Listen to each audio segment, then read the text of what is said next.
காவேரி வந்து எவ்வளோ கெஞ்சி கேட்டும் வந்து கங்கா வந்து மனம் இறங்காமல் அங்கேருந்து போயிடுறாங்க. அதனால் வந்து காவேரி மனசு விட்டு அழறாங்க. அதையெல்லாம் அவங்க அம்மா பார்த்துட்டு அப்படியே மனசு கஷ்டப்பட்டு உள்ளே போகிறாங்க.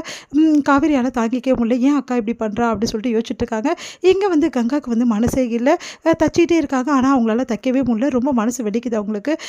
உடனே வந்து என்ன கங்கா ஒரு மாதிரி இருக்க அப்படின்னா ஒன்றும் இல்லை அப்படின்றாங்க. காவேரி எப்படிலாம் அழுதா தெரியுமா? எனக்கு மனசே சரியில்லை கங்கா. என் மனசு ஃபுல்லாக வந்து காவேரி அழுததை பற்றி யோசிச்சுட்டு இருக்கு. நானும் தாங்க அப்படின்னோடனே அப்படியே வந்து பார்க்குறாரு. என்ன சொல்கிறேங்க?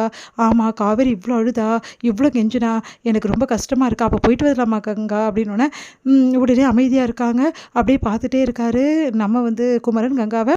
இங்கே என்ன பண்ணுறாங்கன்னா, சாரதா வந்து அவங்க அத்தைக்கிட்ட சொல்கிறாங்க, இந்த மாதிரி எவ்வளோ கஷ்டமாக இருந்தது தெரியுமா? அவள் கெஞ்சிடுது, அவ்வளோ கெஞ்சி அழுதா. அப்போ கூட வந்து கங்கா மனசே இறங்க மாட்டேங்கிறா. ஏன் தான் காவேரி மேடம் இவ்வளோ கோவத்தை வச்சுட்டுருக்கானே தெரியல அப்படின்னு சொல்லிட்டு மனசு கஷ்டப்படுறாங்க. என்ன பண்ணுறது? அவள் ஏன் தான் இப்படி பண்ணுறாளோ அப்படின்னு சொல்லிட்டு அவங்களும் சொல்கிறாங்க. சரி நம்ம ஆக வேண்டிய வேலையை பார்க்கலாம், எல்லாத்தையும் எடுத்து வைக்கணும்னு சொல்லிட்டு எல்லாத்தையும் எடுத்து வச்சுட்ருக்காங்க. இங்கே வந்து என்ன பண்ணுறாங்கன்னா, காவேரி மனசு கஷ்டப்பட்டு உட்காந்துருக்காங்க. அப்போ வந்து நம்ம விஜய் வராரு. என்ன காவேரி ஏன் ஒரு மாதிரி இருக்க? ஃபங்க்ஷனுக்கு கிளம்பணும்ல அப்படின்னோடனே உடனே அமைதியாக இருக்காங்க. சொல்லி காவேரினோடனே என் அக்கா வரமாட்டாளோன்னு எனக்கு கவலையாக இருக்குது, எனக்கு ரொம்ப கஷ்டமாக இருக்குது, அவள் வந்து கடைக்கு போயிட்டா அப்படின்னோடனே நீ கவலைப்படாத, கண்டிப்பாக உங்கள் அக்கா வருவாங்க அப்படின்னோடனே நீங்கள் என்னங்க சொல்கிறீங்க? கண்டிப்பாக வருவாங்க, நான் பாரு அப்படின்னு சொல்கிறாரு. உடனே வந்து நிஜமாக சொல்கிறீங்க? கண்டிப்பாக வருவாங்கன்னு சொல்லிட்டேன், இப்போ கிளம்பு அப்படின்னு சொன்னோன்னே காவேரி ஓடி போய் சரிங்க கண்டிப்பாக வந்துடுவாங்கல்ல அப்படின்னு சொல்லி சந்தோஷமாக கிளம்புறாங்க. உடனே வந்து பார்த்து ரசிக்கிறாரு காவேரிக்கு நம்ம விஜய். அடுத்து வந்து காவேரி வந்து அவ்வளோ அழகாக நகையெல்லாம் போட்டு புடவையெல்லாம் கட்டி செமையாக வந்து வெளியே வராங்க. அதை பார்த்து எல்லாருமே பாராட்டுறாங்க. விஜய்கிட்ட வந்து கண்ணாடியே கேட்குறாங்க. அப்படியே விஜய் மயங்கியே போகிறாரு. பார்த்து உண்மையிலே ரொம்ப நல்லா இருக்க காவேரி அப்படின்னு ரொம்ப தேங்க்ஸ் அப்படி சொல்கிறாங்க. இல்லை நீங்கள் வாங்கி கொடுத்தது தான் அப்படின்னோடனே உடனே சந்தோஷப்படுறாரு விஜய்.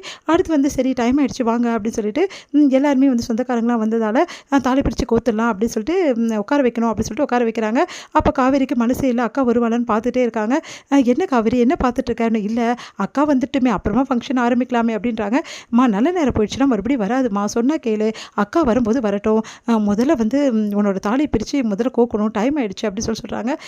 உடனே வந்து சாரதா வந்து விடுடி வருவாளோ வரமாட்டாளோ அதுக்காக நீ பார்த்துட்ருக்காத அப்படின்னு சொன்னோன்னே இல்லைம்மா அக்கா வருவாள்ல அப்படின்னோடனே வருவாடி, அதுக்காக நல்ல நேரம் போயிட்டு நம்ம ஆரம்பிச்சிடுவோம் வருவா அப்படின்னா இல்லை இல்லை அக்கா வந்தோடனே ஆரம்பிக்கலாமே.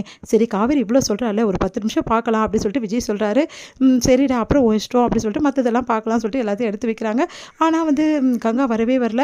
அதனால் காவேரி வந்து வழியே பார்த்துட்ருக்காங்க. சரி ஆரம்பிச்சிடலாம், இதுக்கப்புறம் வெயிட் பண்ண முடியாது அப்படின்னு சொன்னதால் ஆரம்பிக்கும் போது கரெக்டாக கங்கா வந்துடுறாங்க. கங்காவை பார்த்துட்டு காவேரி ஓடி போய் அக்கா அப்படின்னு சொல்லிட்டு கட்டி பிடிச்சிக்கிறாங்க. அக்கா நீ வருவனே நல்லாவே தெரியும்க்கா அப்படின்னு சொல்லிட்டு வாக்கா அப்படின்னு சொல்லிட்டு வந்து கூட்டின்னு வராங்க.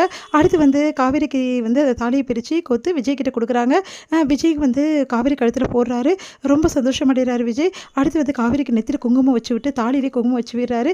எல்லாருமே வந்து விஜய் காவேரி ஆசீர்வாதம் பண்ணுறாங்க. அப்படியே வந்து காவேரியோட கையை பிடிச்சிட்டு விஜய் வந்து அப்படியே தண்ணியை மறக்கிறாரு. காவேரியும் தண்ணியை மறக்கிறாங்க. அப்படியே விஜயை பார்த்துட்ருக்காங்க. இது முடியுது.